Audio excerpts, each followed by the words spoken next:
జై శ్రీరామ్. హిందూ బంధువులందరికీ నమస్కారాలు.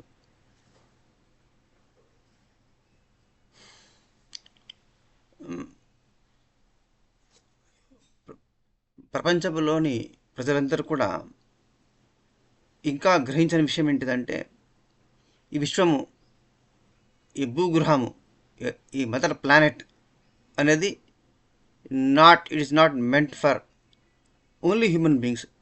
మానవుల కోసమే మాత్రమే సృష్టించబడినటువంటి భూగ్రహం కాదండి ఇది. ఈ ఈ ఈ భూగోళం ఉన్నదే, ఇట్ ఈస్ నాట్ హ్యూమన్ సెంటరిక్. అది హ్యూమన్స్కు కేంద్రంగా క్రియేట్ చేయబడినటువంటిది కాదు.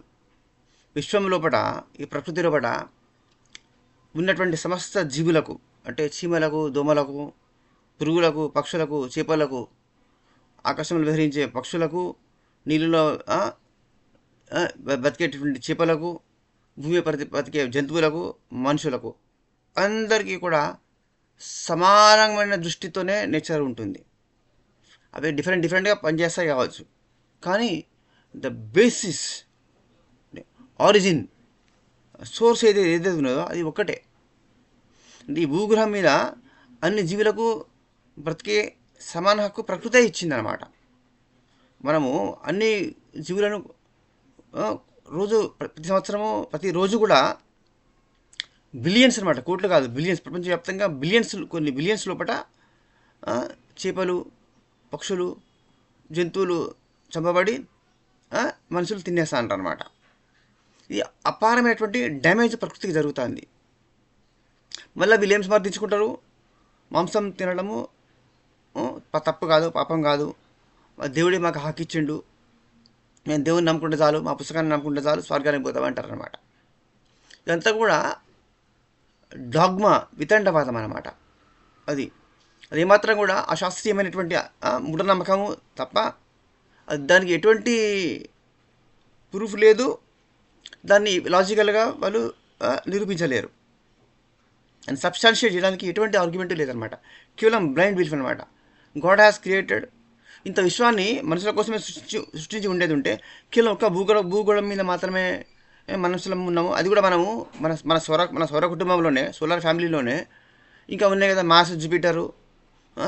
అంతెందుకు, సూర్యుడు మనకు ప్రాణశక్తిని ఇచ్చేవాడు, వెలుగుని ఇచ్చేవాడు సూర్యుడి దగ్గరికి సగం దూరం కూడా మనం పోలేము, పోతే కానీ బూడిదైపోతాం. మరి కేవలం మానవుల కోసం భూగ్రహం సృష్టించబడి ఉండేది ఉంటే, మరి మనం యాక్సెస్ ఉండాలి కదా, ఈ సోలార్ సిస్టమ్ మొత్తం యాక్సెస్ ఉండాలి కదా, లేదు, సోలార్ సిస్టమ్తోనే లేదు. ఇక మరి మన ఇటువంటి మన పాలపుంత లోపల, మన గ్యాలక్సీ లోపల 10,000 కోట్ల నక్షత్రాలు ఉన్నాయి. మరి నక్షత్రాలన్నింటిలో కూడా ఏం ఉండదా? మరి ఇన్ని వేల కోట్ల నక్షత్రాలు ఎందుకున్నాయి? అన్ని మనుషుల కోసం ఉండేది ఉంటే, మరి అవన్నీ మనుషులకు దూరంగా అందకుండా ఎందుకున్నాయి? సృష్టించిండు దేవుడు. మీరనే దేవుడే మన మనుషులకు అందకుండా ఎందుకు సృష్టించిండు వాటిని? వీటికి ఆన్సర్ ఉన్నదా మీ దగ్గర? మీ పుస్తకాలలో ఆన్సర్ ఉన్నదా? సృష్టి ఎందుకు చేయబడ్డది అనే దానికి ఆన్సర్ లేదు. సృష్టి ఏ విధంగా నడపబడుతున్నది దానికి ఆన్సర్ లేదు. సృష్టి యొక్క లక్ష్యం ఏంటిది దానికి ఆన్సర్ లేదు. మనుషులు ఎందుకు సృష్టించబడ్డారు అనే దానికి ఆన్సర్స్ లేవు. ఫండమెంటల్ బేసిక్ క్వశ్చన్స్ దేనికి కూడా ఆన్సర్స్ లేవు మీ దగ్గర. కానీ కేవలము మూఢనమ్మకంతో మీరు చేస్తారు. తింటూ మళ్ళీ దాన్ని రైట్ అంటారు అన్నమాట. ఇప్పుడు రాజ్యాంగం ప్రకారంగా, లా ప్రకారంగా మానవులు అందరూ కూడా ఎక్కువ మంది 90% మాంసాహారం తింటారు, తింటారు. దాన్ని మనము అడగడానికి హక్కు లేదు. ఎందుకంటే రాజ్యాంగం ఇచ్చింది అనమాట. బలవంతుడు బలహీనమైన దాన్ని, జీవిని చంపి తినేస్తాడు. అది అది ప్రశ్నించలేదు, ఎందుకంటే దానికి బలం లేదు కాబట్టి. అది బలహీనంగా పుట్టడమే దాని తప్పు. నువ్వు బలవంతుడే కాబట్టి దాన్ని చంపి తినేస్తావు, అది హక్కు అనుకుంటావు, దాన్ని రైట్ అంటావు. దీన్ని గురించి ప్రశ్నించడం ఎవరికి సాధ్యం కాదు. ప్రశ్నించినా కూడా చట్టాలు, రాజ్యాంగాలు, మనం ఏర్పరచుకున్నటువంటి సోకాల్డ్ లా, కాన్స్టిట్యూషన్ అనేది మీకు ఆ హక్కుని ఇచ్చింది కాబట్టి మీరు చంపుతారు, తింటారు అనమాట. మళ్ళీ మానవత్వం అని మాట్లాడతారు, డైలాగ్స్ కూడా కొడతారు. మనమే డైలాగ్స్ కొడతాం. ఈ ప్రపంచం మొత్తంలో కూడా రోజు 200 కోట్ల, రోజు కోట్ల బిలియన్స్ లోపల చంపబడుతున్నాయి, తినబడుతున్నాయి కదా. సరే, తినే అలవాటు ఎలాగో తగ్గించుకోలేరు, దాన్ని మానేయలేరు, సాధ్యం కూడా కాదు, అందరికీ సాధ్యం కాదు అది. కానీ ఇప్పుడు మనము మన జీవన పద్ధతి ఎంత ఘోరంగా ఉన్నదంటే, అడవుల్లో అడవులని కొట్టేసుకుంటూ రియల్ ఎస్టేట్ చేసుకుంటా, రియల్ ఎస్టేట్ మాఫియాలా తయారయ్యి అడవులన్నీ కొట్టేసుకొని చెట్లను కూడా అన్నీ కూడా అపార్ట్మెంట్స్ చేసుకుంటూ బిల్డింగ్స్ కట్టుకుంటూ అడవులన్నీ ఖతం, పొలాలు పంట పొలాలు లేవు, అడవులు లేవు, ఏం లేకుండా వేస్తారు. మరి ఫ్యూచర్లో అడవులు తగ్గిపోతే ఈ పంట పొలాలు లేకపోతే మళ్ళీ ఆహారం ఎట్లా పండిస్తారు, వర్షాలు ఎట్లా పడతాయి?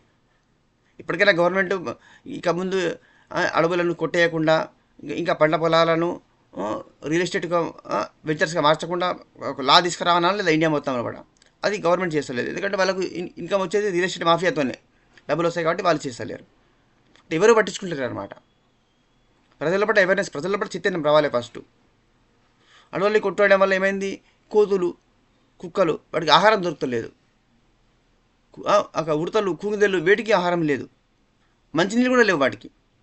ప్రతి సంవత్సరము ఆహారం లేక, ముఖ్యంగా ఎండాకాలంలో పట్ల నీళ్లు లేక, తాగడానికి నీళ్లు లేక వేల కోట్ల కోట్ల కోట్ల మూగజీవులు చచ్చిపోతున్నాయి.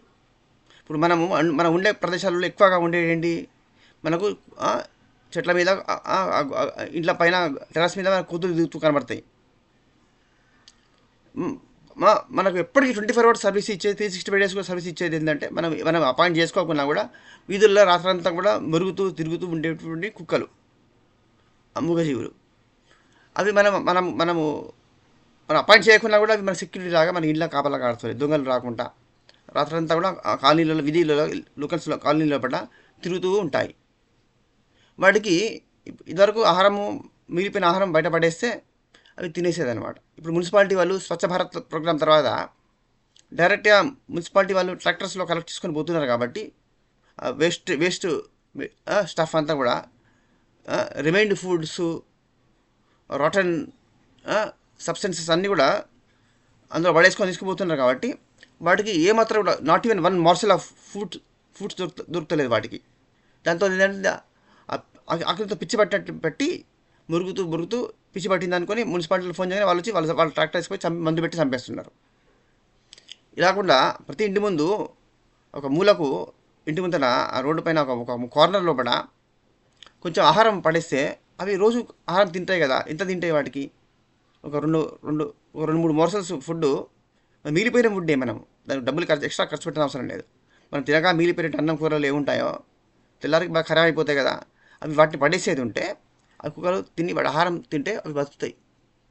ఇది ఒక మన భూగోళానికి, మన ప్రకృతికి, ఈ ప్రపంచానికి, మన భూగ్రహానికి మనం గొప్ప సేవ చేసినట్టు అనమాట. మహాపుణ్యం అనుకోండి మీరు. అది మళ్ళీ ముఖ్యంగా ఎండాకాలంలో ఏంటంటే నీళ్ళ కోసం బాగా ఉంటుందన్నమాట. వాటి మట్టి తొట్టెలు, మనం మిగిలిపోయిన పాత బకెట్ తొట్టెలో మట్టివి, కుండల పగిలిపోయిన బకెట్లు, టబ్స్ మిగిలిపోయినవి ఉంటే పడేసి, లేదా చిన్న గుంత తవ్వి రోడ్డు పక్కన చిన్న మట్టిదే కొంచెం కాస్త తవ్వేసి నీళ్లు పట్టేంత తోసి ఒక హాఫ్ బకెటో నీళ్లు పోసేది ఉంటే ఆ విధి నుంచి వెళ్ళేటువంటి కుక్కలు కానీ, ఆ ఎద్దులో బర్రెలో ఏవో ఆ ఉడతలు, ఆఖరికి పక్షులు కూడా వచ్చి కాస్త కొన్ని చుక్కల నీళ్ళు తాగి బతుకుతాయి అన్నమాట. ఇది మనము ఈ మనిషి అయినవాడు ప్రతి ఒక్కడు ఈ భూగ్రహానికి, జీవరాశికి, ప్రకృతికి సేవ చేయడం అనమాట. సేవనే ఒక ఆరాధన. ప్రకృతిలో ఏ జీవికి నువ్వు కొంచెం ఆహారం ఇచ్చినా, దానికి కొంచెం సేవ చేసిన, సేవ అంటే దాని యొక్క దుఃఖాన్ని, దాని యొక్క ఆకలి బాధను తీర్చావంటే అది ప్రకృతికి గొప్ప సేవ చేసేటట్టు అనమాట. దాన్నే ప్రకృతి ఆరాధన అనమాట. మన ధర్మంలో పట, మన సంస్కృతిలో పట ఏంటిది, ప్రకృతి అన్నా, పురుషుడు అన్నా. అంటే పురుషుడు అంటే శివుడు కేవలం ధ్యాన సమాధిలో పడ, ఏమాత్రం వ్యక్తం కాకుండా అన్మానిఫెస్టెడ్ స్టేట్లో పడ, కేవలం ట్రాన్సెండెంటల్ కాన్షియస్నెస్లో పట, ధ్యానం స్థితిలోనే ఉంటే, ఏమాత్రం కదలకుండా ధ్యాన స్థితిలో ఉంటే ఆయన శివుడు. ఆ శివుడు తనను తాను ఎప్పుడైతే ఈ విశ్వంగా, ఈ ప్రకృతిగా ఎక్స్ప్రెస్ చేసుకుంటాడో అప్పుడు ఆయన శక్తి. అంటే ఏంటిది, శివుడన్నా శక్తి అన్నా ఒకటే. when he doesn't express himself, when he is in the state of samadhi, in dhyana mudra, in meditation, he is Shiva. When he opens his eyes, when he manifests himself, when he expresses himself in this form of entire universe, as in the form of nature, ఈ అడవులుగా, చెట్లుగా, పుట్టలుగా, జంతువులుగా, మనుషులుగా, నక్షత్రాలుగా, సూర్యుడుగా, చంద్రుడుగా, జలపాతాలుగా, సముద్రాలుగా, నదులుగా, చెట్లుగా, కొండలుగా, పర్వతాలుగా, ఈ ఇంత విశాలమైన ప్రకృతిగా తనను తాను express చేసుకుంటాడు. అప్పుడు అది శక్తి అనమాట. So Shakti and Shiva are both are one and same. ఇదేనండి మన సంస్కృతి చెప్పింది. అంటే మీకు ఒక చిన్న ఎగ్జాంపుల్ చెప్తే మీరు ఆశ్చర్యపోతారు. తుకారాం గారు కాశీ వెళ్ళి మళ్ళీ కాశీ నుంచి నడుచుకుంటూ, ఆ కాలం నడుచుకుంటూ వారు కాశీలోని గంగా వాటర్ను ఒక చిన్న కుండలో పెట్టుకొని దాని జాగ్రత్తగా తన కాబడిలో మోసుకుంటూ మళ్ళీ మన దక్షిణ భారత తమిళనాడు చివరిలో ఉన్నటువంటి రామేశ్వరంకి వచ్చి ఆ గంగా జలంతో శివుడికి అభిషేకం చేయాలనుకున్నారు. శివలింగానికి, రామేశ్వర లింగానికి మరి వస్తున్న కాలంలో మధ్యప్రదేశ్ నుంచి వస్తున్న అడవిలో వస్తున్నప్పుడు అప్పటికి ఎండాకాలం వచ్చింది, తీవ్రమైన వేసవి ఎండ అన్నమాట. అప్పుడు ఒక గాడిద కనిపించింది. అది ఒక ఓల్డర్ పెడుతున్నది అనమాట. విపరీతమైన బాధపడుతున్నది. చుట్టుపక్కల ఎక్కడ కూడా చిన్న కాలువ కానీ, నీటి గుంత కానీ, చెరువు గుంత ఏదీ లేదనమాట. ఎక్కడ వాటర్ లేదు. అది వాటర్ లేక దాహంతో అప్పటికి ఎన్ని రోజుల నుంచి వాటర్ లేదో తలడిల్లిపోతూ ఓల్డర్ పెడుతున్నది అనమాట. Literally it was the donkey was crying because it was so thirsty. So and then Tukaram understood. ఏం చేశారు తెలుసా? గంగా జలాన్ని రామేశ్వర లింగానికి అభిషేకం చేయడం కోసం తీసుకెళ్తున్నటువంటి, అక్కడి నుంచి నడుచుకుంటూ వస్తున్నటువంటి, తీసుకొస్తూ ఉన్నటువంటి, జాగ్రత్తగా తీసుకున్నటువంటి గంగా జలాన్ని ఆ గాడిదకు ముందు పెట్టారు. దాన్ని మొత్తం తాగిపించారు. అది కడుపు నిండా ఆ పుల్లలో నీరు మొత్తం తాగేసింది అనమాట. అది ఈ ఫెల్ట్ వెరీ వెరీ హ్యాపీ. అది ఎంతో సంతోషపడ్డారనమాట. తాను ఆరాధన చేసే తనకు ప్రియమైనటువంటి పాండురంగ విఠలుడే, ఆ విఠలుడు, ఆ పాండురంగ కృష్ణుడే స్వయంగా తాగినంతగా ఆనందపడి తృప్తి పడ్డారనమాట. ఎంతో ఈ felt ecstasy. Literally got tears in his eyes and is happiness new bounds. So విపరీతమైనటువంటి ఆనందానికి, భావోద్వేగానికి లోనయ్యారు. ఎంతో సంతోషపడ్డారనమాట. ఆ యొక్క తను ఆరాధన చేసేటువంటి పరమాత్మ పాండురంగ విఠలుడే స్వయంగా వచ్చి ఆ నీళ్ళు తాగారు అన్నంతగా సంతోషపడిపోయారు. దీనివల్ల మనకి ఏం తెలుస్తుంది? So if you could serve, help అనే వర్డ్ మనది కాదు, సహాయం కాదు. సహాయం మనం చేయడానికి మనమెవరము? శ్రీ రామకృష్ణ పరమహంస అన్నారు, నువ్వెవడి సహాయం చేయడానికి అన్నాడు. నువ్వు ఇక ఓన్లీ సర్వ్, హెల్ప్ కాదు, సర్వ్, సేవ చేయాలి. ఏ జీవికి కొంచెం ఆహారం ఇచ్చినా, ఏ జీవికి కొన్ని నీళ్ళు, ఈ ఎండాకాలం వస్తున్నది ఇప్పుడు, ఏప్రిల్ మే మార్చు తీవ్రమైనటువంటి భయంకరమైన ఎండలు ఉంటాయి. అప్పుడు మూగజీవులకు కొంచెము తాడని జలాన్ని మీ ఇంటి ముందు ఒక మడ్డి వ్యాట్స్, టబ్స్ లాంటి వ్యాట్స్, పాట్స్, లేదా బ్రోకెన్ బకెట్స్ దీనిలో పెట్టి కొంచెం నీళ్ళు అందించండి. మిగిలిపోయిన ఆహారాలని కూడా మీ ఇంటి ముందు పెట్టి వీధుల్లో తిరుగుతున్నటువంటి కుక్కలకు, ఎన్ని కుక్కలకు ఆహారం పెడితే అంతమంది జీవులకు మీరు అన్నదానం చేసినటువంటి పుణ్యం వస్తుంది. ఇప్పుడు మొన్న కుంభమేళలో ఫ్రీగా అన్నదానం చేశారే, వచ్చిన 1 కోట్ల జనానికి అన్నం పెట్టారే, వాళ్ళకి ఎంత పుణ్యం వచ్చిందో మీ ఇంటి దగ్గర ఆకలితో అలమటిస్తున్నటువంటి ఆ వీధి కుక్కలకు కూడా మీరు కొంచెం అన్నం ఇస్తే, ఆహారం వేస్తే, అవి తింటే మీకు కూడా కుంభమేళలో వాళ్ళకి ఎంత పుణ్యం వచ్చిందో మీకు కూడా అంతే పుణ్యం వస్తుంది. ఇదే మన సంస్కృతి, మన ధర్మం మనకు చెబుతున్నది అన్నమాట. So if you don't understand the intricacies, the subtle aspects of Sanatana Dharma, then you don't see much of difference between ourselves and in the foreign, the desert region people. మనకు సటిల్ ఆస్పెక్ట్స్, ఆ సూక్ష్మంగా ఉన్నటువంటి ధర్మ సూక్ష్మాలు కనుక మనకు తెలియకపోతే, ఆ మతాలకు మనకు ఏం తేడా ఉన్నది?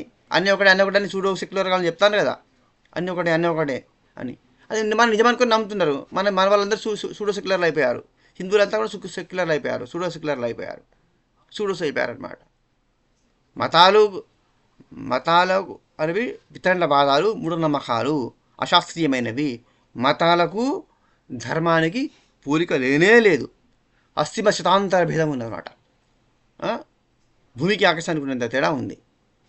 మనది ధర్మము, సంస్కృతి. మనకు మతాలకు పోలికేంటి? పాషండ మతాలతోని ఎప్పుడు పోల్చుకోండి, అన్ని సమానమని ఎప్పుడు అనుకోకండి. ఇప్పుడు చెప్తే వాళ్ళకు గువ్వ పలిగేలాగా సమాధానం చెప్పడం నేర్చుకోండి. మూగజీవులకు ఆహారాన్ని అందించండి, ఆహారాన్ని ఇవ్వండి, జలదానం చేయండి, ఆహారదానం చేయండి. మీ ఇంటి దగ్గర మీ ఇంట్లో మిగిలిపోయినటువంటి ఫుడ్ని మూగజీవులు, ముఖ్యంగా రోడ్లో విపరీతంగా తిరుగుతున్నటువంటి కుక్కలకు ఆహారాన్ని ఇవ్వండి, మంచినీళ్ళు ఇవ్వండి. భూమాతకు, ఈ ప్రపంచానికి, విశ్వ ప్రకృతికి సేవ చేయండి. శక్తికి సేవ చేయడమే, ప్రకృతిని సేవ చేయడము, శివుడికి సేవ చేయడమే. శివశక్తిని సేవించడమే ప్రకృతిని సేవించడం అనమాట. Serving the nature is serving Shiva and Shakti. Please understand that. Share and subscribe. జై శ్రీరామ్, జై Srikrishna. Please take few seconds of time and send your comments. Your comments are greatly appreciated and they are very much required. ఎందుకంటే YouTube algorithm మనకు reach పెరగాలి, దాని expansion కావాలంటే మీ support కావాలండి. Without your support this would not grow further. That is the reason why I am not making much videos regularly. So your encouragement is very much required in order to keep myself to make videos on the regular basis. Vande Mataram. Jai Shri Krishna.